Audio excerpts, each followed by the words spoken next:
Cerca Teleeuropa sul tuo Play Store o Apple Store e scarica la nostra app.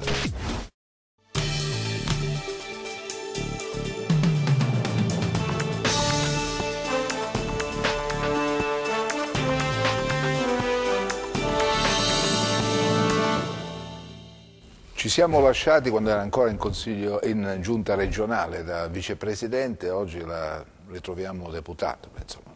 Buongiorno. Un bel salto, no? Sì, un bel salto effettivamente. Ancora non mi ci sono abituato, diciamo così, anche perché formalmente ancora sono in giunta regionale.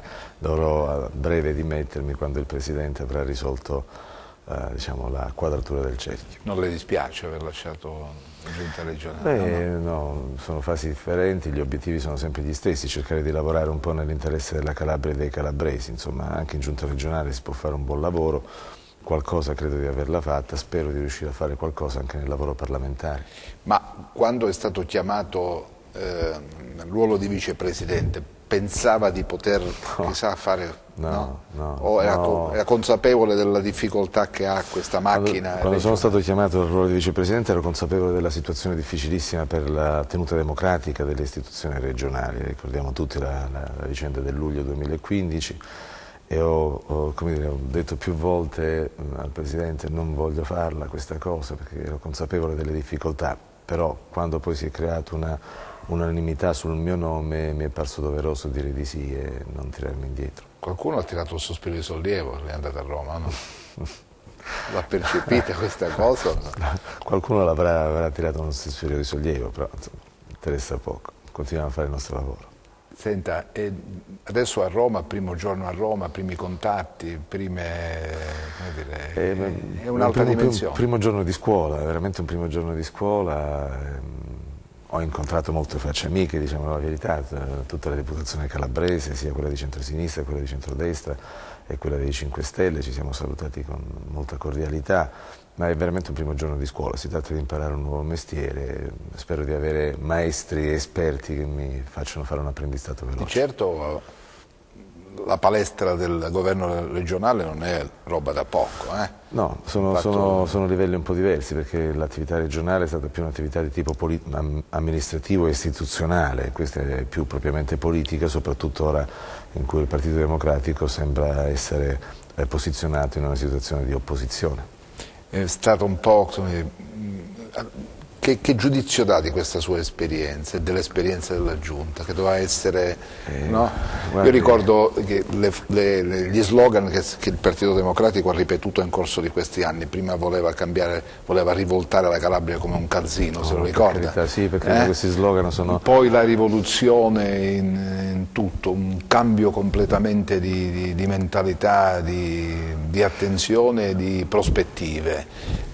Però voglio dire, questa montagna forse al momento ha partorito un topolino piccolo piccolo. A me non piacciono queste parole tipo rivoluzione e altro, l'ho sempre detto, perché poi le rivoluzioni in realtà creano più problemi di quanto ne possano risolvere. Credo che in realtà questa regione abbia necessità di un grande progetto condiviso che non è soltanto dalla politica ma da tutte quelle che una volta si chiamavano classi dirigenti di questa regione, dalle imprese, gli imprenditori, alle università, al sistema sanitario, al sistema professionale e così via per cercare una via d'uscita comune, non ne abbiamo altra possibilità, quindi le parole che si usano in campagna elettorale, le rivoluzioni e così via spesso lasciano il tempo che trovano. Quello che ho cercato di fare, che però mi risulta particolarmente interessante l'esperienza regionale, è aver dimostrato che si può cambiare. Forse non siamo riusciti a cambiare o non sono riusciti a cambiare questa regione, è sicuro, però forse siamo riusciti a dimostrare che si può cambiare. Allora è questo il punto di partenza, non siamo condannati a subire il passato, a rivivere il passato, abbiamo una possibilità di cambiare questa regione, tutto dipende da noi e da quello che vogliamo fare. Ci vuole volontà però. Ci vuole volontà. E mani libere. Ci vuole volontà, mani libere, competenza e anche un po' di coraggio, perché le opposizioni poi ci sono e non sono solo i sospiri di sollievo che uno percepisce anche le contraddizioni e i contrasti quando cerca di fare le cose. Però c'era la possibilità veramente di imprimere una marcia in più. Sì, soprattutto perché appunto il Presidente Oliverio si era presentato agli elettori dicendo io ho le mani libere perché è l'ultima volta che mi voglio candidare, perché la situazione si era Adesso ha detto che si ricandida, quindi...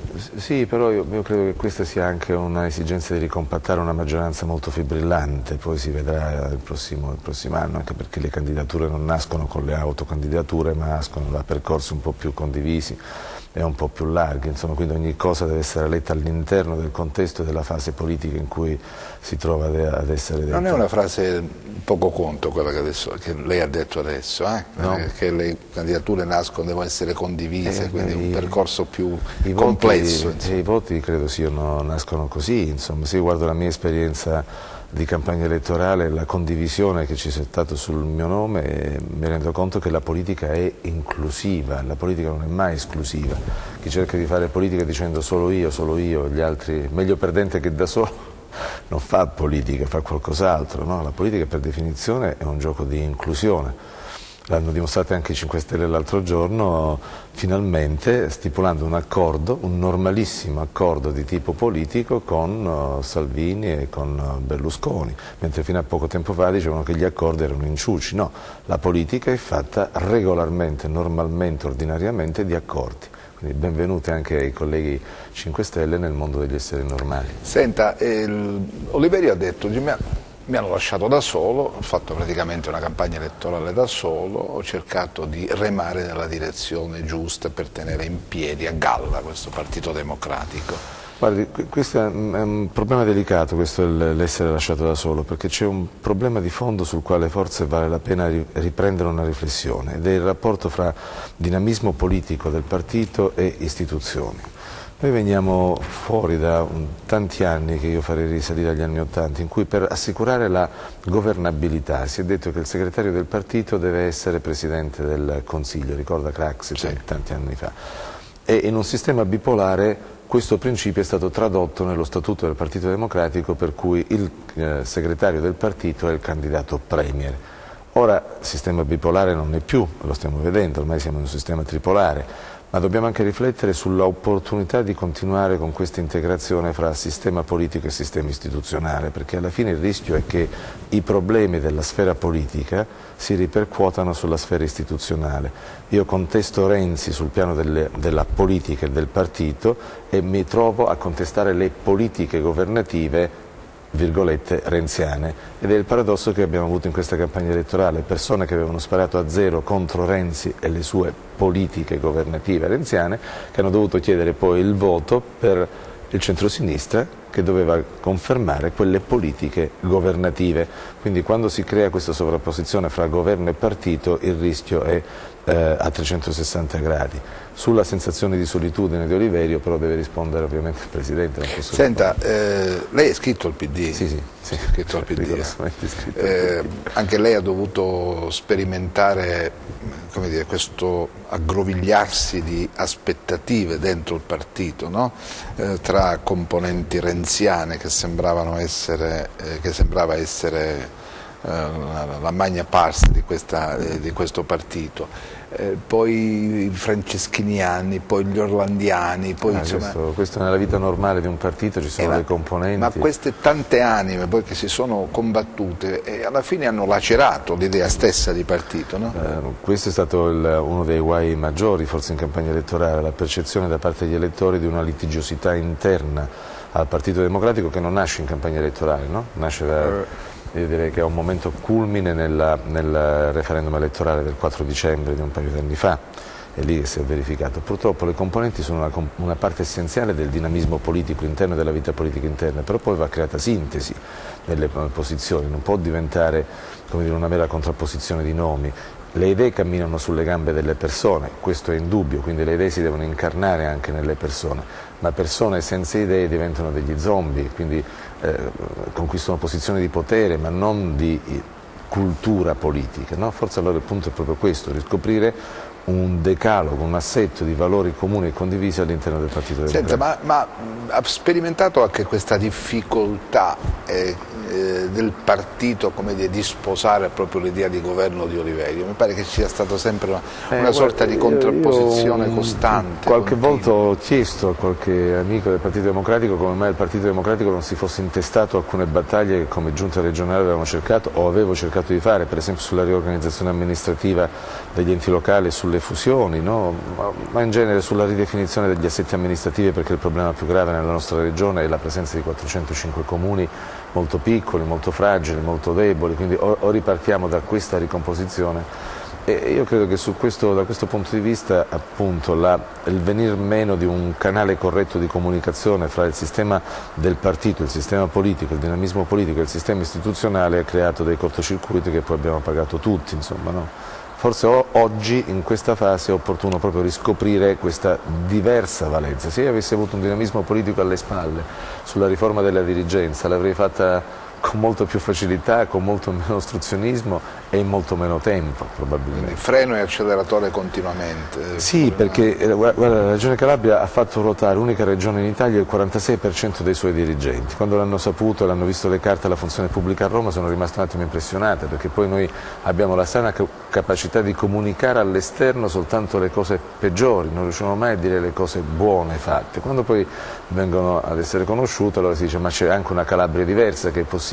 Sì, è possibile anche una Calabria diversa. Se io in quella fase avessi avuto, come dire, un partito alle spalle in grado di spingermi avanti, forse la riforma della dirigenza l'avremmo fatta prima. Quindi avrà sperimentato la solitudine in quel periodo? No, ho sperimentato la necessità di riscoprire canali di comunicazione molto forti, di riconoscimento che il Partito Democratico non è il partito degli eletti, non è il partito degli assessori, non è il partito degli amministratori, è una comunità politica in cui molte competenze, molte esperienze devono convergere verso un unico fine, che è quello di cambiare questa regione, di cambiare questo Paese.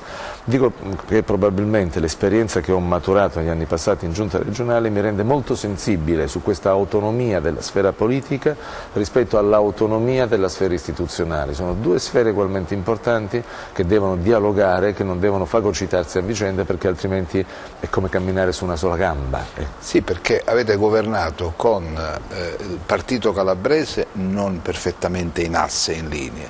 Il governo nazionale, insomma, un po' più, però qualche sberleffo, insomma, però dal governo sono arrivati 10 miliardi di euro, insomma, mai arrivati. Dove sono miliardi. Ancora non si sa, ma insomma. Devono essere spesi, questo è un problema serio, non è tanto dove sono, è come e quando saranno spesi, perché i 10 miliardi ci sono e sono cash, contanti di delibere del CIPE e variazioni di bilancio registrate.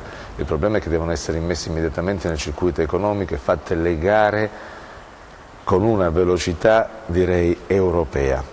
Ma è una vecchia storia, ce la portiamo dietro da anni, ogni qualvolta la Regione ha a disposizione somme importanti non riesce a immetterle nel circuito, è una debole economia, è fragile, quella calabrese avrebbe bisogno come il pane. Sì, no, perché gli ultimi dati sui fondi comunitari hanno dimostrato che la Calabria ha una capacità di spesa maggiore anche di altre regioni, però ora la massa monetaria è tale che personalmente io avevo suggerito qualche tempo fa di creare delle strutture ad hoc in grado di gestire queste gare, soprattutto utilizzando tutte le risorse intellettuali delle nostre università, avvocati, ingegneri, architetti, tutti i professionisti che vengono, i giovani professionisti che vengono. Questo suggerimento è stato accolto?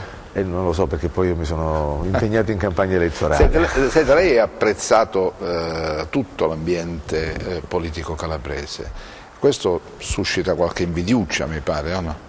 Perché essere apprezzati però basta essere se stessi, insomma, no? Io credo che ci siano tre cose che un politico deve avere: il coraggio di dire la verità, quindi saper dire le cose quando funzionano e quando non funzionano, insomma, il coraggio di parlare chiaro, di dire sì, sì, no, no, quando puoi dire sì devi dire sì, non puoi dire i ni, il ni non esiste più, cioè, la gente non lo tollera più, e la capacità di guardare lontano. Io credo che ogni politico deve avere queste tre caratteristiche, ma se uno parla chiaro e si pone con l'interlocutore con una capacità di guardare insieme lontano, anche nella diversità dei punti di vista, perché non dovrebbe esserci, come dire, un riconoscimento reciproco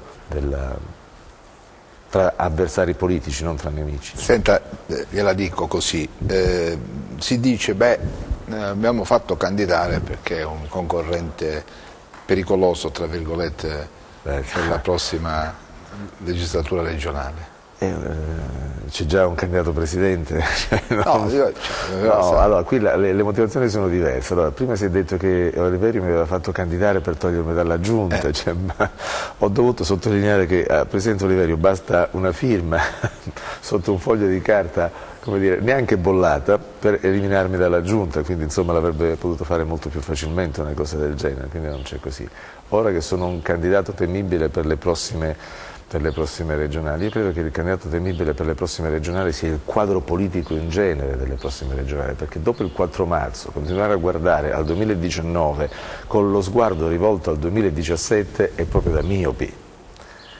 È cambiato molto il 4 marzo. È cambiato il mondo. È cambiato un mondo il 4 marzo. Continuare a guardare al futuro pensando che siamo ancora negli anni passati è proprio da miopia politica grave e con effetti rischiosissimi, perché c'è già un sommovimento in questa regione, numerico, 18 parlamentari del Movimento 5 Stelle, 17 regionali, 1 regionale ma in quota siciliana come abbiamo visto, 17 su 30, 18 su 30. Cioè, c'è una dimensione che deve essere considerata, c'è una dimensione del centro-sinistra che deve essere ricostruita, c'è una fibrillazione, una frammentazione del centrodestra che non è meno grave di quella del centro-sinistra, no? Sia per il candidato presidente sia per i rapporti interni ai vari partiti. E allora di fronte a queste situazioni abbiamo una facilità di previsione di quello che succederà nel 2019. Io credo che avremo la necessità di studiare subito e di capire qual è la migliore strategia, non per conquistare un partito, ma per riconquistare gli elettori, perché questa è la vera diversità tra chi vuole conquistare un partito e ancora continua a guardare i meccanismi tradizionali, vecchie liturgie, chi vuole invece conquistare gli elettori. A me interessa conquistare gli elettori, perché di un partito senza elettori francamente non saprei che farne. D'accordo con la tesi di alcuni attenti politologi secondo i quali la Lega è la nuova destra, il 5 Stelle è il nuovo centro-sinistra? No, per carità, no, io ho sentito in diretta Fico, ero lì ovviamente in aula mentre lui faceva il suo discorso e ha chiuso con una delle peggiori frasi che una persona di destra può dire: ritorniamo dall'individuo, che era la frase ripartiamo dall'individuo. Questo è stato esattamente, credo, nell'ultimo periodo del testo da lui letto c'era questa frase: ripartiamo dall'individuo. Questa è una frase di Margaret Thatcher. Non esiste la società, non esistono le organizzazioni, non esiste l'individuo. Io credo che continuare a pensare che il Movimento 5 Stelle sia un movimento di destra o di sinistra è veramente difficile. Uno, perché c'è spesso una confusione di idee. Per esempio nello stesso discorso di Fico si esaltava lo spirito di comunità e al tempo stesso l'individuo, quindi una contraddizione in termini. Ho fatto un tweet in quel momento dicendo: lui parla di individuo, io spero che si possa ripartire dalla persona in relazione di solidarietà con gli altri. Un po' rinascimentale, Il suo è un po' rinascimentale, ma un rinascimentale in cui alla fine l'individuo è solo. E in una società complessa, difficile, competitiva, l'individuo lasciato solo è un individuo perdente, alla mercé dei poteri altri. Io credo che sia necessario invece riscoprire le reti di solidarietà all'interno di una comunità, perché sono queste che fondano la comunità e che non lasciano solo l'individuo. Questa è la vera diversità culturale fra... A proposito di solitudine, ha svolto una campagna elettorale in solitudine. Sì, ho svolto una campagna, però ho conosciuto una quantità di persone che si sentono altrettanto sole. Ho conosciuto imprenditori che sono bravissimi ed eccezionali, con mercati esteri e nazionali unici, che mi dicono ci sentiamo soli. Ho conosciuto ragazzi che dicono ci sentiamo soli. Ho conosciuto tanti soggetti che si sentono soli. Forse il problema reale in questa regione è prendere tutte queste solitudini e trasformarle in una comunità politica seria. Fare rete, come dicono quelli che... Fare rete non mi piace, perché la rete è una parola abusata, è fare sistema, che è una cosa diversa. I 5 Stelle fanno rete. Loro faranno rete, io preferisco fare sistema, cioè nel senso che le competenze, le esperienze di ciascuno devono essere messe a frutto per gli altri. Non è un fare rete tanto da non stare insieme, tanto per stare insieme, è un lavorare insieme agli altri e per gli altri, questa è la verità. Quindi ho svolto una campagna elettorale in gran parte in solitudine, ma perché forse è il mio modo di lavorare. Insomma, sì, ma poi era tutto organizzato, i circoli erano aperti, il partito No, era... su questo, guardi, non riprendiamo questa polemica, l'ho detto la notte elettorale alla sua giornalista in modo molto chiaro. che la priorità devono essere i circoli devono essere riaperti, e mi fa piacere che dopo una settimana, 10 giorni, la prima direzione nazionale del Partito Democratico ha usato esattamente queste parole, non le mie ovviamente, ma esattamente queste parole: bisogna ripartire dai circoli. E mi fa piacere ancora dire, e lo può verificare su tweet, che il primo tweet del Partito Democratico ufficiale dopo la direzione nazionale è: si è ripartiti con i circoli, citando Milano, Roma, Parma e Catanzaro, perché a Catanzaro avevamo fatto subito dopo quell'intervista una riunione nel circolo per iniziare a discutere nel circolo e dal circolo dell'esito elettorale. Ma c'è ancora gente che viene al circolo, che discute? Sì, c'è gente che viene al circolo se il circolo è aperto e pronto ad ascoltare. Se il circolo è una proprietà mia, sua o di qualcun altro, le persone non vanno più al circolo. Quindi il problema è che questi circoli funzionano se la gente capisce che è un luogo per incontrarsi e creare un'opportunità di discussione e di cambiamento politico. Se il circolo viene visto come una proprietà privata di Antonio Visconti, non verranno mai. Ci fermiamo alla pubblicità tra poco.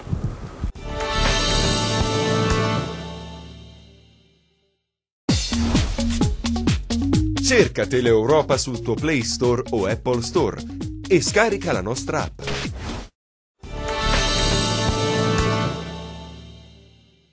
Senta, a livello nazionale il PD sta cercando di riposizionarsi, no? Ormai sono ufficialmente in caduta libera le tesi renziane, ma forse ufficiosamente no. Lei è... No, posso interrompere per mi dare lei è, perché non è che sono in caduta libera le tesi renziane, cioè una cosa è certa, che il Partito Democratico ha lasciato questo Paese cambiato rispetto a 5 anni fa. Abbiamo avuto diverse riforme, diverse innovazioni ordinamentali, sociali, culturali e così via. Probabilmente quello che è successo in questi 5 anni è stata una difficoltà a capire alcuni meccanismi di comunicazione che Renzi ha pagato in prima persona e sui quali non mi soffermo, no? Quando ho detto per esempio il referendum sono io, tanto per intenderci, no? Ma anche altri meccanismi di tipo istituzionali, penso per esempio alla buona scuola che è stata avviata senza negoziare con i sindacati. Allora, l'idea di poter superare o bypassare la mediazione delle organizzazioni di rappresentanza degli interessi è stato probabilmente un limite di questi 5 anni, però il Paese è cambiato in questi 5 anni, lo dimostra il fatto che l'Istat, tutti gli istituti di ricerca ci dicono che un po' stiamo cambiando, stiamo migliorando. Lei rimane ancorato al...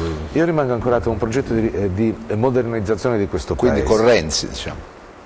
Renzi in questo momento incarna questo progetto, ma anche gli altri penso, perché come si sono mossi in questa settimana i dinamismi interni diciamo, alle varie componenti del Partito Democratico, mi sa che insomma c'è una condivisione di fondo su alcune questioni, quindi io credo che ci sia ancora uno spazio riformista in questo Partito Democratico, che poi sia incarnato da Renzi o non da Renzi. Credo che appunto ritorniamo alla questione dei nomi e non degli elettori. Incarniamo un progetto di revisione democratica, di riformismo democratico, inclusivo, aperto in questo Paese, no? Io mi sono per esempio in tutta questa campagna elettorale, può immaginare, ho ricevuto tantissime volte la domanda sul Jobs Act, più per mestiere che per altro, no? E ho dovuto rispondere per tantissime volte che il problema del licenziamento in questo Paese è un problema di tipo processuale e non un problema di tipo legislativo, per dire non focalizziamoci sulle bandierine, no? Ragioniamo sulle cose reali, ragioniamo sui problemi e cerchiamo di costruire le cose. Tante volte, no? Come si fa a creare lavoro? Ho sempre risposto non parlo di lavoro, parlo di impresa. Allora, questo Paese ha bisogno di un progetto riformista e di modernizzazione, democratica, imprenditoriale, culturale, sociale, universitaria. C'è bisogno di questo progetto. Il problema è come costruire questo progetto. Io credo che 5 Stelle in gran parte, ma soprattutto il centrodestra, non siano in grado di proporre un progetto di riforme democratiche in questo Paese. Senta, i voti intercettati in Calabria da Lega l'hanno sorpreso? La Calabria diciamo, andrebbe studiata ancora il flusso elettorale, no? Perché c'è una Lega a nord al 50% e una Lega a sud al 36%, quindi già è diversa, c'è una doppia Calabria, mentre siamo abituati a vedere l'Italia divisa in due, no? Blu al nord, giallo al sud, in Calabria è giallo al nord e blu al sud, no? Con Ferro e Cannizzaro del centrodestra nominato. Quindi andrebbe ragionata questa cosa sul perché i 5 Stelle hanno raggiunto e superato il 50% al nord e sul perché invece i 5 Stelle sono stati contenuti al sud sul 36%. Probabilmente al sud c'erano delle strategie elettorali sia di destra che di sinistra un po' più diciamo, flessibili, dinamiche, innovative rispetto a quanto c'è stato nel centro-nord. Senta, queste elezioni hanno anche evidenziato un dato mai registrato fino ad ora, il fatto la scarsa incisività dei governi locali nell'orientamento del consenso. È stata la prima volta in assoluto. Due questioni ho potuto vedere. Uno è la perdita di validità del voto clientelare. Campioni in generale, diciamo, poi arriviamo sul dato locale, campioni di clientele sono stati macinati dai 5 Stelle, quindi la gente ha proprio detto non ne voglio più che sapere.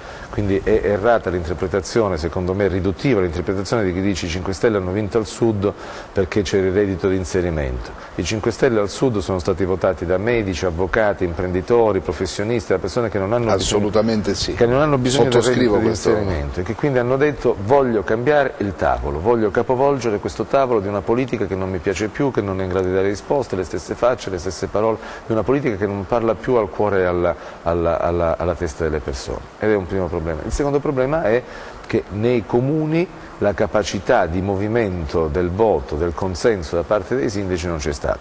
Ora, dopo tutti questi anni in cui abbiamo sentito sempre che i sindaci sono i campioni del consenso e così via, ora un punto interrogativo lo porrei anche sul fatto che sono anche i piccoli comuni montani dove ha vinto i 5 Stelle.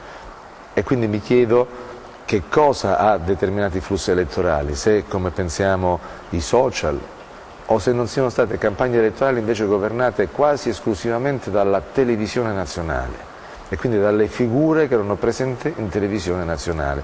Il che vuol dire che insomma, è una situazione un po' complessa e un po' difficile perché abbiamo una televisione nazionale che incide sui flussi elettorali anche del piccolo comune, una accentuazione dei profili social ma in negativo e andrebbe ragionato su come ricostruire questo percorso. I sindaci che non riescono a veicolare il consenso, le clientele che non funzionano, allora qui dobbiamo veramente cambiare metodo.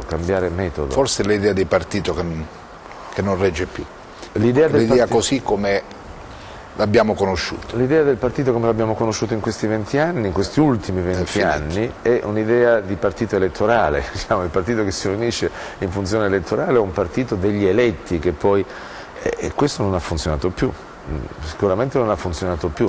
Oggi funzionano i movimenti, per dirla con le parole del grande Bauman, liquidi, no? Sì, funzionano i movimenti liquidi però su tematiche specifiche. Su idee precise, su idee di governo precise. Su idee precise, questo è il punto centrale, perciò dicevo il linguaggio ora, quello che si chiede al politico oggi è il coraggio della verità ma anche il parlare chiaro, sì, no, perché sulle cose il ni non serve più.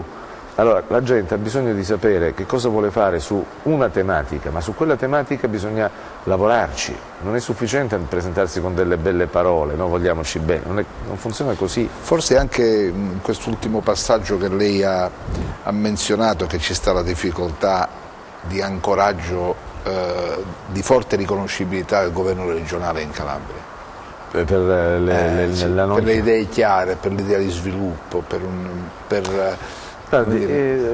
presenza significativa nel problema. Su questo direttore è un problema veramente a macchia di leopardo, perché su alcune cose la chiarezza l'abbiamo messa, l'abbiamo detta, l'abbiamo pagata anche in prima persona, soprattutto su ciò che era la tenuta della macchina istituzionale, almeno quella che mi era stata affidata dal bilancio al personale era questo.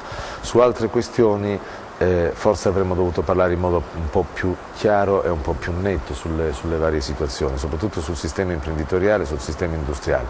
Torno a dire per l'ennesima volta, e lo ripeterò sempre, in questa regione c'è bisogno di un piano industriale 4.0 se vogliamo usare questo, ma un piano industriale 4.0. Non abbiamo conosciuto nemmeno il 2.0. Della Calabria, dobbiamo fare un salto. Ci manca sempre qualcosa. Dobbiamo fare un salto perché non abbiamo più rincorrere. Dobbiamo rincorrere perché ci manca un piano industriale, cioè io voglio capire, no?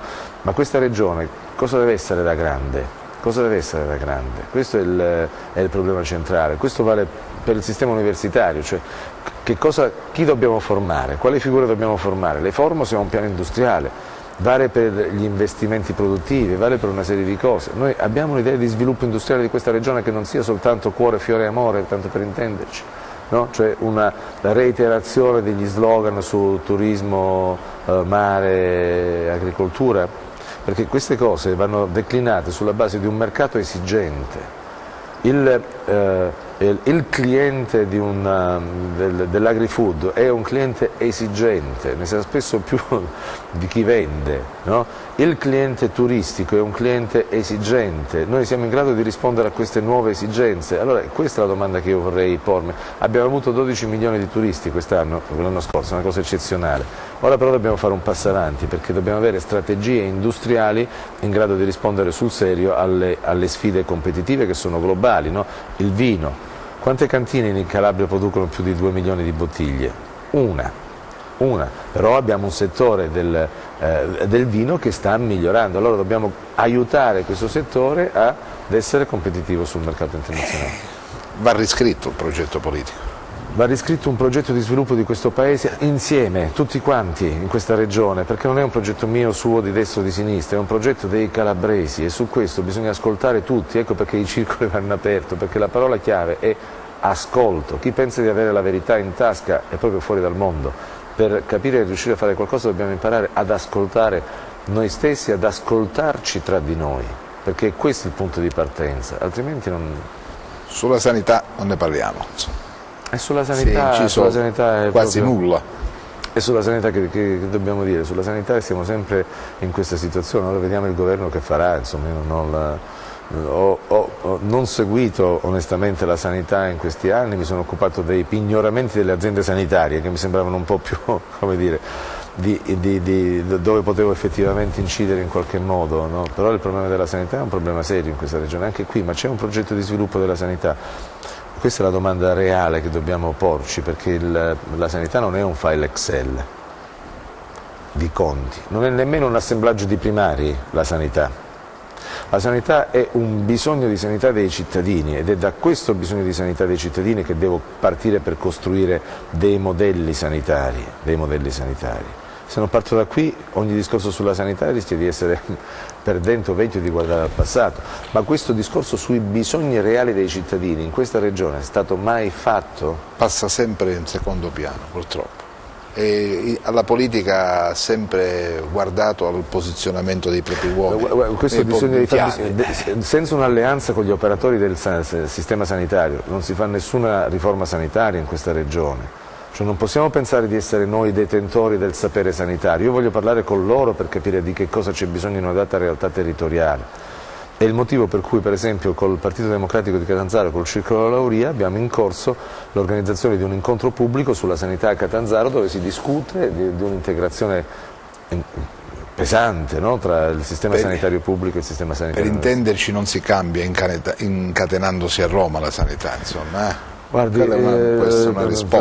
però mettiamoci pure nei panni del Presidente, insomma, lì è stata una reazione proprio, a un certo punto, quando ci vuole, insomma, una cosa del genere. Ovviamente il Presidente non si sarebbe incatenato, non era questo, era proprio un'esplosione di rabbia per vedere i bisogni dei calabresi non riconosciuti spesso a Roma. Questa è stata una cosa pesante, insomma, questo non mi permetterei più di sottolinearlo questo fatto, però è un problema reale che i bisogni di salute dei calabresi devono essere ripensati, perché qui stiamo arrivando al punto che per un'ernia inguinale di livello normale le persone fanno i bagagli e se ne vanno a Milano, quindi stiamo arrivando anche ad un clima di non fiducia nel sistema sanitario regionale che produrrà effetti perversi a lungo termine. Quindi qui forse dobbiamo riscoprire un obiettivo comune che è ridare fiducia a un sistema sanitario, ricostruire la fiducia in questo sistema sanitario per evitare effetti perversi come quelli della mobilità sanitaria anche per interventi di poco rilievo, di poco valore, ma al tempo stesso questa fiducia richiede un patto molto chiaro con i cittadini da una parte e con gli operatori sanitari dall'altra. Quindi qui la politica deve essere veramente una politica alta, deve ritornare a fare la politica con la P maiuscola, quello di proporre, di ascoltare, di fare sintesi delle varie situazioni, di proporre un modello e di convalidare questo modello e di portarlo a compimento. Senta, lei prima ha parlato della mancanza di un piano complessivo che guardi al progetto industriale, che guardi al mondo dell'imprenditoria, che guardi allo sviluppo complessivo di questa regione. Ma in questi anni che lei ha vissuto dal di dentro proprio, la macchina regionale. Queste cose le ha notate, le ha suggerite? Le ho suggerite, le ho dette, le ho riaffermate sulla necessità di fare un piano industriale. La difficoltà reale è una voracità dell'emergenza.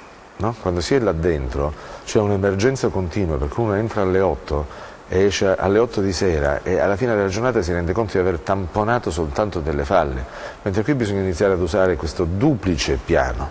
C'è l'emergenza che spesso ti fagocita e ti impedisce anche di... ma c'è però da costruire un sistema. Ecco perché prima dicevo c'è un dinamismo politico e un dinamismo istituzionale, perché il dinamismo istituzionale spesso è fagocitato dall'emergenza.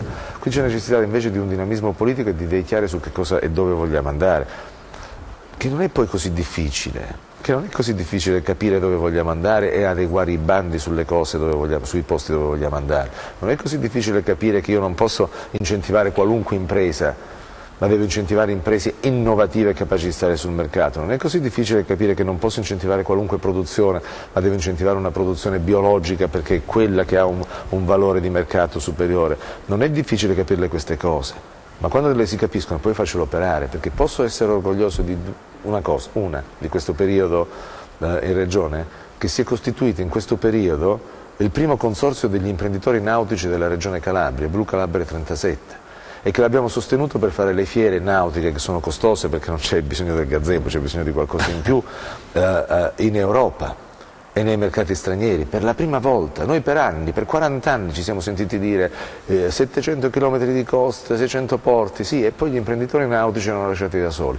Però per la prima volta in questo anno, l'anno scorso, è stato costituito questo consorzio degli imprenditori nautici, 39 imprenditori nautici, un volume d'affari alto, significativo, e l'abbiamo sostenuto la proiezione esterna sui mercati internazionali di questi imprenditori. Quindi vuol dire ancora una volta che le cose possono cambiare. Il problema è che si può cambiare realmente in questa regione.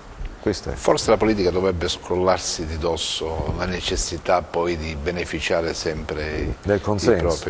No? Perché la politica, quando la politica adotta il ciclo breve, il pensiero breve delle elezioni al mese successivo, è il problema che abbiamo avuto. No? Noi avremo a marzo credo le europee, prossimo anno, a novembre credo le regionali, si voterà credo a Reggio, in mezzo ci saranno un po' di comuni, che ne so, a Lamezia. Allora, se uno sta ad inseguire le elezioni, insomma, si posizionerà esclusivamente tutto il resto. Bisogna avere un pensiero lungo, perché è il pensiero lungo dei cittadini, di quelli che si alzano la mattina e dicono: ma mio figlio fra 20 anni che cosa farà? Forse le scelte impopolari sono quelle che poi...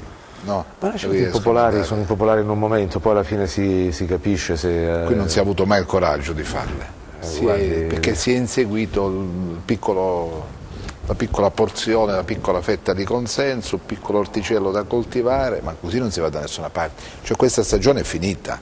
Io credo che sia definitivamente finita. Io ho detto queste cose in campagna elettorale costantemente. Se la gente in un modo o nell'altro mi ha dato un minimo di consenso è perché crede che queste cose siano vere, quindi crede che sia finita questa politica. Ma è finita sul piano locale, credo sia finita anche sul piano nazionale, ma in modo radicale. La domanda che le persone ti fanno e mi fanno è: ma fra 20 anni mio figlio dove sarà? Che farà? Allora, o iniziamo anche noi a pensare, ad immaginare questa Calabria fra 20 anni, o io me ne torno in università, insomma, non è questo, non è un punto. Cioè, la politica non è il luogo dove trovare un posto dove sedersi. La politica è una cosa pesantissima, che ci sono dei costi anche elevati personali nella politica e nelle relazioni personali. Ma lei ha fatto politica per ambizione, mi faccia... Io ho fatto politica semplicemente perché c'era un tizio che si chiamava Don Lorenzo Milani che mi ha rovinato l'esistenza e che mi ha detto, ho letto quando ero piccolo, quando ero adolescente: a che serve avere le mani pulite se le tieni in tasca? E ho sempre pensato che c'è una responsabilità di ridare al territorio ciò che la vita ti dà. E siccome sono stato condizionato da questa esperienza, da questa cultura della politica come servizio e come impegno nella carità, io ho accettato di fare questa cosa semplicemente perché pensavo di fare qualcosa del bene per la comunità in cui vivo, di restituire il bene che mi è stato fatto. È semplicemente questo. La mia ambizione era fare il professore universitario e quella l'ho perseguita nei modi dovuti, entrando in università secondo i canali tipici e standard dell'università. Non era ambizione di fare politica, la mia ambizione è semplicemente cercare di aiutare questa terra ad essere migliore, a lasciarla un po' meglio di come l'abbiamo trovata. Credo che questo sia un dovere di tutti. Cioè, se ognuno di noi si chiude nel suo particolare, si chiude nelle sue stanze, chiude le finestre, si chiude sul suo ombelico, alla fine che cosa ci resta? Alla fine noi dobbiamo fare qualcosa che possa restare, che possa dare un senso alla nostra esistenza e contribuire al miglioramento dell'esistenza degli altri. Alla fine che cosa ci può restare? Io purtroppo, o per fortuna, come dire, credo nell'esistenza dell'aldilà, credo nel Padre Eterno e credo in uno che si chiama Gesù Cristo, che era suo figlio, e che in un punto del Vangelo dice: sarete giudicati perché avete vestito gli ignudi, avete dato da mangiare agli affamati, avete curato gli ammalati. Questo è semplicemente una carità individuale? O mi sarà chiesto: hai costruito un sistema sanitario giusto? Hai costruito un sistema di gestione dei flussi migratori giusto? Hai costruito delle politiche sociali giuste? E che ci fa un cattolico con i comunisti? Il cattolico con i comunisti ci stanno da ma dico, adesso, da Giovanni XXIII, che mi ricordo, diceva: non ti chiedo da dove vieni, ma dove vai? Se facciamo un pezzo di strada insieme va bene. Ci fermiamo alla pubblicità tra poco.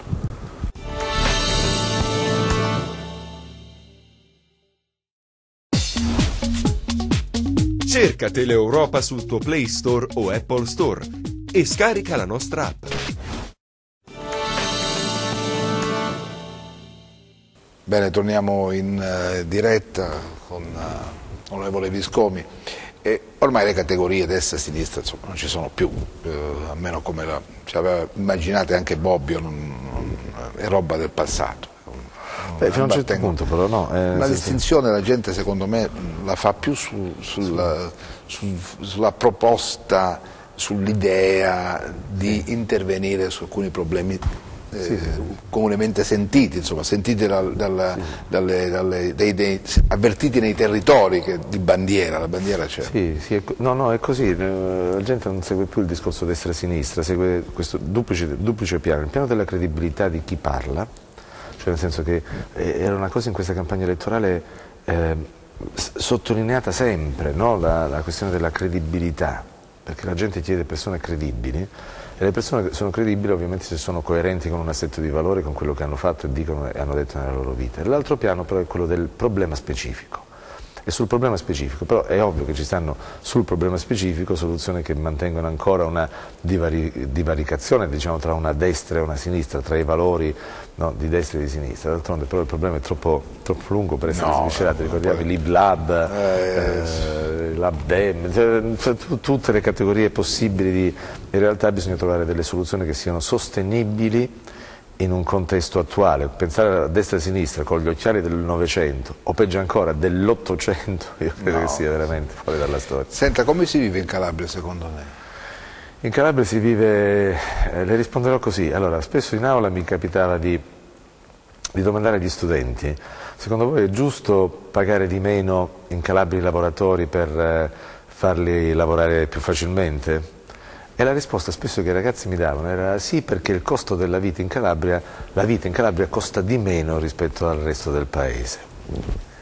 E allora mi divertivo, dico: che cosa costa di meno? E allora veniva fuori il pomodoro, il pane, la casa. E allora iniziavo a cambiare il discorso. Dico: scusate, ma voi per venire in questa università avete usato il mezzo pubblico o la macchina? Cioè la macchina. E allora vuol dire che voi pagate la macchina mentre il vostro collega di Milano paga il biglietto dell'autobus. E per comprare un libro voi avete una biblioteca qui o non ce l'avete una biblioteca? E allora veniva fuori che, come si vive in Calabria, c'è una dimensione privata, individuale, che può essere ancora sopportabile per una serie di benefici, ma c'è una dimensione di beni comuni che rendono la vita di qualità che in Calabria è sofferente. Erano appunto i mezzi di trasporto, le biblioteche, la sanità, una serie di cose, per cui poi alla fine dicevo agli studenti: io credo che noi calabresi dovremmo essere pagati di più per lavorare, perché dobbiamo pagare con i nostri soldi dei beni pubblici che altrimenti non abbiamo. Molti giovani vanno via per questo. E molti giovani vanno via per questo. Anche le università soffrono. Moltissimo, soffrono le università moltissimo, sia perché i ragazzi se ne vanno, sia perché chi resta poi ha difficoltà di entrare nel mercato del lavoro, per cui alla fine, pur avendo portato a 20 milioni di euro i soldi per le borse di studio per gli studenti universitari, alla fine uno rimane sempre con la domanda: ma dopo che fanno? Forse la proposta dell'università dovrebbe essere, come dire, allineata con quelle che sono le aspettative, le ambizioni e le aspirazioni dei giovani calabresi, o no, per farli rimanere. Sì, no, qui è un discorso diverso, perché l'università deve essere capace di trovare un equilibrio tra l'esistente ma anche la capacità di prevedere profili professionali nuovi, no? Altrimenti diventa un liceo che soddisfa una domanda immediata e non sollecita una innovazione di processo e di prodotto. Molti corsi sono un po' vecchiotti, no? Sì, molti corsi sono un po' datati. Una società che non c'è più. Sì, la settimana scorsa credo il CUN, il Consiglio Universitario Nazionale, ha approvato addirittura la modifica della tabella, cioè dell'elenco degli insegnamenti che servono per prendere la laurea in giurisprudenza, quindi per dire siamo proprio, ed è la laurea più tradizionale che possa esistere, insomma, no? Quindi c'è un'esigenza di innovazione e di cambiamento. Senta, questa regione non riesce però ad essere attrattiva, non riusciamo ad attirare l'attenzione, dei grandi imprenditori, delle grandi imprese, no. Forse perché mettiamo insieme troppe negatività. Sì, mettiamo insieme troppe negatività e troppe narrazioni negative anche delle poche positività che abbiamo, nel senso che è difficile fare imprese in Calabria, è difficile trasferirsi in Calabria. Abbiamo in questo momento una serie di iniziative che vanno dalla ZES ovviamente di Gioia Tauro, dalla 181 per investimenti inferiori a 50 milioni, ai contratti di sviluppo, quindi abbiamo una quantità di strumenti che possono essere utilizzati per attrarre grandi investimenti, investimenti medi e investimenti più piccoli. Abbiamo proprio una tripartizione di queste cose. Il problema è che noi paghiamo tanti costi diciamo culturali, regionali, che possono andare dalla nostra considerazione del lavoro, dall'etica del lavoro, dalla responsabilità, dalla partecipazione, da tutta una serie di elementi su cui possiamo riflettere, a costi anche di tipo ambientali, la mobilità, i trasporti, le strade, le ferrovie e tutto il resto. Poi c'è la mafia, che è il grande presente, diciamo così, e che però delle volte è un alibi. I Taci a Reggio, impresa che stava per andare via, situazione decotta come si diceva una volta, i Taci prende l'impresa e la trasforma in un gioiellino e produciamo treni che vengono venduti in tutto il mondo. Quindi ancora una volta la possibilità c'è se c'è idee chiare, se c'è autonomia dei sistemi imprenditoriali, perché loro devono disegnare il quadro. La politica deve solo fare la cornice, non deve sostituirsi ai soggetti imprenditoriali, ai soggetti sociali e così via, e questa possibilità io l'ho vista, c'è stata, torno a dire i Taci, ma anche tante altre possibilità. Qualcuno se n'è andato. Sì, se ne andranno sempre. Penso anche a Gioia Tauro doveva costruire l'auto. C'era l'auto, però lì c'è stato tutto un gioco. Ma appunto perché ormai, ecco, allora, questo è un punto importante, questo lo sottolineo. Perché noi siamo abituati a pensare che la competizione nel mercato di oggi passa tra l'impresa A e l'impresa B, tra la mia impresa e la sua impresa. Chi fa il prezzo minore vince. Non è questo. Non è questo, bene. È proprio questa la cosa che dovremmo imparare in Calabria, perché la competizione passa tra il territorio A e il territorio B.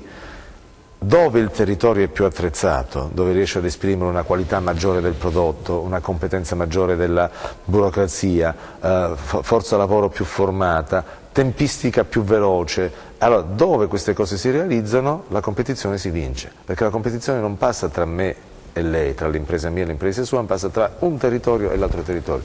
Ecco perché è inutile avere un albergo bellissimo su una spiaggia isolata, non serve a niente, perché quello che cerca il turista è appunto il territorio attrezzato per quelle iniziative imprenditoriali. Noi, fatto di concorrenza territoriale, l'abbiamo persa sia con la Puglia che con la Basilicata, perché sono due esempi. Siamo più che altro, come dire, cullati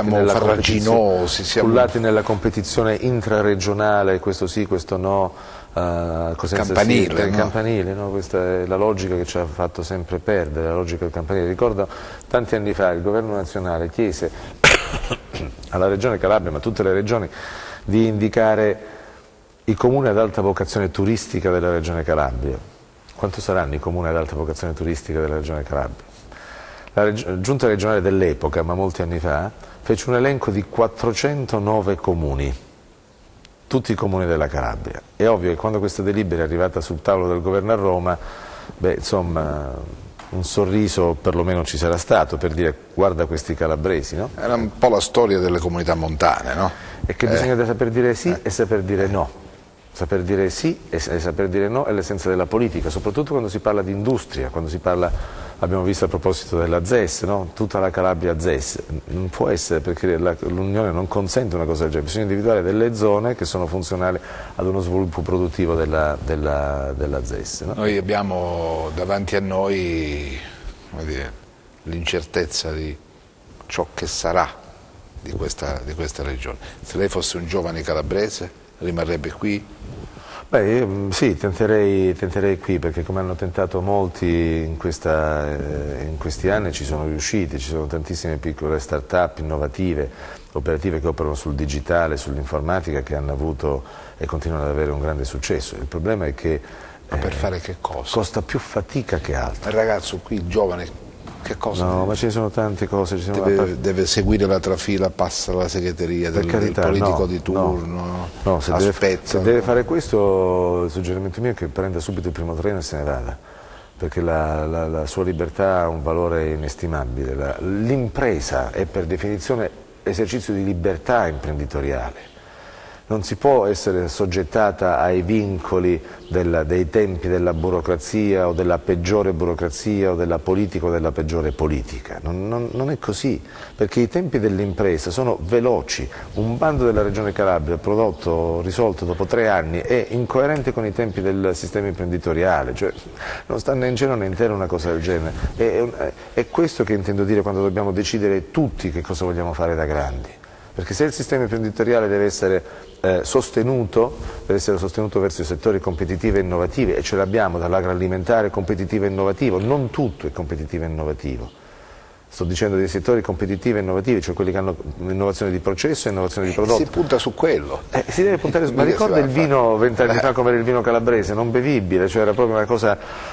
un po' pesante, no? Allora c'è stata pure innovazione di processo lì, no? Sono arrivati gli enologi, una serie di tecnici, di chimici e così via, hanno costruito un percorso, ma così va fatto su tutta un'altra serie di strumenti. Dobbiamo avere il coraggio di sperimentare innovazione, perché è il mercato che decide, non la politica. Senta, uso un termine brutto, la società civile prestata in politica viene sempre guardata con diffidenza dal politico di professione. Ha sperimentato anche questo? Sì, perché insomma, lo capisco, il politico di professione teniamo dal politico che fa solo il politico. Lì è un problema, io sto dicendo da tempo, ma lo dico con molta serenità, che la prima condizione per fare politica è avere un lavoro, perché la prima condizione per fare politica è di essere liberi, e per essere liberi bisogna avere un lavoro. Quindi la vera politica, il vero politico non può non avere un lavoro, perché è condizione di libertà. Lei adesso una grande responsabilità, cioè nel senso che contribuire anche a cambiare il partito al suo interno, cioè cercare di aprirlo, di aprirlo al mondo, di farlo dialogare col mondo, no? Io ho una responsabilità innanzitutto nei confronti di me stesso, delle persone che mi hanno sostenuto, dei tanti ragazzi che mi hanno accompagnato in questa campagna elettorale, che è quella di essere io pronto ad ascoltare queste cose e di essere voce di chi queste cose le dice e non viene ascoltato. Questa è la prima responsabilità che ho. La seconda responsabilità che ho è quella di contribuire a creare un partito democratico aperto, riformista, inclusivo, come ho sempre detto, e come deve essere il Partito Democratico geneticamente, perché altrimenti non regge in rerum natura un partito che non sia così. Se le venisse chiesto di impegnarsi e di guidare il partito alla segreteria regionale, che direbbe? Sarebbe cioè, ci penserei, nel senso che non riesco nemmeno a figurarmela questa cosa, non so bene che cosa potrebbe significare una proposta del genere, perché io sono da 2 giorni qui, quindi vorrei capire le cose prima, però credo che sia la responsabilità di un partito, non è la responsabilità di una persona, è la responsabilità di una comunità che si incontra e periodicamente definisce il proprio indirizzo, il proprio percorso. Quindi da questo punto di vista se qualcuno mi dovesse chiedere vuoi tu avere la responsabilità di governare il Partito Democratico, io dico se insieme agli altri sì, se da solo non mi interessa. Fino ad oggi è stato gestito da poche persone, secondo lei è un partito? Perché secondo me si sono creati meccanismi perversi a livello nazionale, a livello regionale. Mi tolgo la curiosità, ma qualche riunione per affrontare la campagna elettorale all'indomani della scelta dei candidati avete fatta come partito o no? Vi siete ritrovati, avete discusso? No, una riunione che è finita sui giornali, no? La polemica Guccione, Aieta, Magorno sulle riunioni chieste dai consigli regionali è finita sui giornali, quindi non è che stiamo dicendo cose riservate. Ognuno si è mosso? No, credo che ognuno si è mosso parlando con le persone con cui sentiva più affinità e sintonia all'interno del Partito Democratico, all'esterno del Partito Democratico, ma questo credo sia una cosa che succede normalmente. Io sono stato affiancato in campagna elettorale da persone come Alecci, Giulia Veltri che erano in lista, Sebastiano Barbanti, Aquila Villela, cioè tutta la comunità, diciamo, dei candidati. Ci siamo mossi abbastanza in modo combinato, in modo coerente da questo punto di vista. Ma il supporto del partito, diciamo, non c'è stato? No, ci sono stati diciamo, i circoli più significativi sono stati quelli di Catanzaro, di Lamezia, per quanto mi riguarda anche Pizzo, sul Vibonese. Poi c'era la zona mia di nascita, che è la stessa zona di Alecci, che è Soverato, Petrizzi, insomma, in cui era più facile muoversi, no? Infatti lì c'è stato, come dire, un incremento del Partito Democratico un po' più elevato. Adesso che ha deciso, viveva più a Roma che in Calabria, oppure? No, io ho due bambini, uno di 12 e uno di 7 anni, per cui io vivo insieme a loro, che mi sembra la responsabilità più importante in questo momento. Quindi manterrà questo contatto costante col territorio? Sì, assolutamente sì, perché altrimenti che senso avrebbe essere lì a rappresentare che cosa se uno perde il contatto col territorio? È vero che il contatto col territorio si può mantenere in 100 modi diversi, dai social alle comunicazioni, però ho detto prima che la prima condizione per fare politica è avere un lavoro, ne farei una seconda, che il politico, diciamo, almeno 2 volte al mese deve fare 2 cose: andare a fare la spesa al supermercato e andare in farmacia a comprare qualche medicina, non per sé, insomma, ma per sentire ovviamente le parole delle persone. Credo che sia importante mantenere i piedi per terra quando si fa politica. Senta, ti dispiace lasciare il governo della regione? Presumo di no. Guardi, sono stati... no, mi piacerebbe portare a compimento alcune cose che stavo cercando di chiudere, però no, non ho rimpianti. Quello che potevo fare l'ho fatto, avessi potuto fare di più, bene, sarebbe stato meglio. Ha intercettato più solidarietà, simpatie in questi 2 anni e mezzo o più... Beh, io ho detto molto in regione. Sì. Insomma, le modifiche che ho fatto hanno tolto delle incrostazioni, quindi è ovvio che chi è stato toccato da questa azione, ma questo è normale, ma pensare di essere amati da tutti non è né del professore universitario, perché altrimenti uno non boccia mai nessuno, giusto? Né del politico, perché altrimenti diresti sì a tutto, non è possibile, né tantomeno di chi cerca di mettere mano a fare delle riforme, perché le riforme poi hanno dei bilanciamenti diversi alla fine, quindi sono abituato a non essere amato da tutti. Senta, se si dovessero creare le condizioni, per esempio,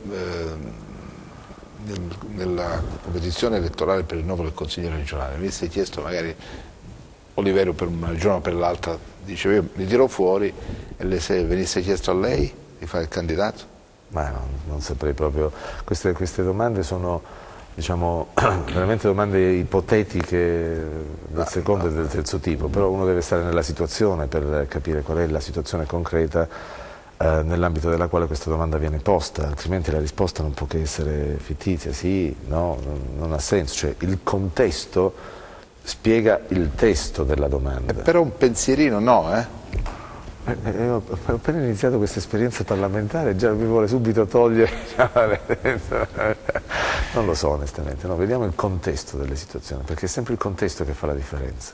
In qualunque situazione, se uno non ha chiaro il contesto, la risposta alla domanda rischia di essere sbagliata. Da quanto è iscritto il PD? Da tanto,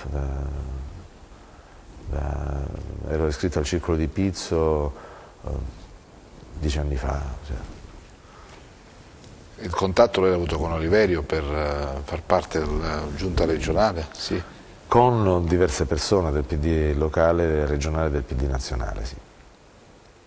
Quindi alla fine di questo percorso che dice? Grazie a loro per avermi... No, questo l'ho già detto fin dall'inizio, alla prima riunione alla Lamezia, ho detto grazie a tutti perché mi hanno fatto, in 3 anni la mia vita è cambiata da così a così, oggettivamente è un dato di fatto. Cioè, 3 anni fa ero in un'aula universitaria, poi ero giunta regionale, che è un'esperienza oggettivamente eccezionale. Ma rimpiange l'aula universitaria? Guardi, no, No, non rimpiango tanto l'aula universitaria, rimpiango il contatto con i ragazzi, insomma la capacità di ascoltarli, di sentirli, di capirli. Lì era più facile, ora diventa un po' più complicato, no? Lì il contatto era quotidiano, immediato. Quando dico che il politico dovrebbe andare a fare la spesa o entrare in una farmacia e sentire le persone, parlo appunto di questa necessità del contatto, non con chi ti ha votato, non con quelli che ti vogliono bene, ma con la realtà quotidiana. E in università questo per me era molto facile, parlare con gli studenti, sentirli, capirli, se è possibile dire anche una buona parola e indirizzarli, no? su molti versanti. Perché poi senta, a elezione avvenuta ha ricevuto tante telefonate, no? Sì. La prima se la ricorda chi ha chiamato per primo? Francamente no, ero con gli amici, ero con la sua giornalista, in piazza Catanzaro. Oliverio l'ha sentito, sì. I componenti della giunta, tutti, i consiglieri regionali. Sì, noi ci siamo sentiti senza problemi, ho whatsappati perché ho passato la nottata elettorale in bianco, no? Come sempre capita lì all'ufficio elettorale, e poi la certezza si è avuta il giorno dopo, ovviamente, ma era una certezza, diciamo, abbastanza consolidata. La proclamazione effettiva, per i motivi che sappiamo, si è avuto soltanto il 20 marzo. È un po'. Sì, perché c'è stato quel problema dell'Orso Marzo, Tripoli, insomma, tutte quelle storie lì.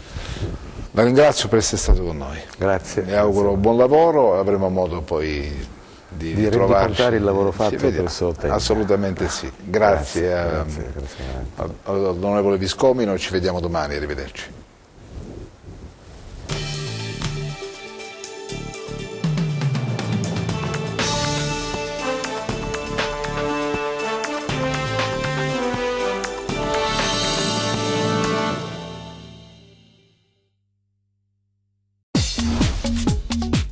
Cerca Teleeuropa sul tuo Play Store o Apple Store e scarica la nostra app.